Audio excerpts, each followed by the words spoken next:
ازم دزدی کردن و اگه تو هم ندونی از تو هم میدزدن. بقیه‌شو ببین. داستان از این قراره که ما یه بسته سفارش داشتیم با محتوای ساعت.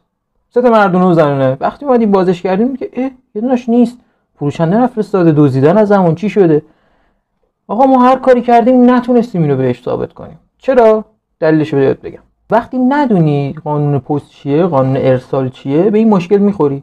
شما باید در حضور اون فردی که براتون بسته رو آورده، اگه محتویاتش شک برانگیز بود، یعنی دیدید بسته پارگی داره، یه چسب عجیبی روشه، حتما جلوی روش باز کنید. وگرنه نمیتونید ثابت کنید که آقا این ساعت نصفش نیست. مثلا بسته من یه چیز دیگه سنگ گذاشتن توش. حالا برای اینکه جلوگیری کنی از این کار باید چند تا کار انجام بدی. موقعی که بسته رو تحویل میگیری از مأمور پست، یه نگاه کلی بهش بنداز. ببین بسته جایش پارگی نداره، چسب عجیبی روش نیست. اصلا ممکنه همین کارو کرده باشن. جلوی مأمور پست بازش کن. برای چی میبری تو ماشینت، میبری تو خونه بعد بازش میکنی؟ نمیتونی ثابت کنی. هر کاری هم کنی بیمه تعلق نمیگیره، پولتو بهت نمیدن. پرید.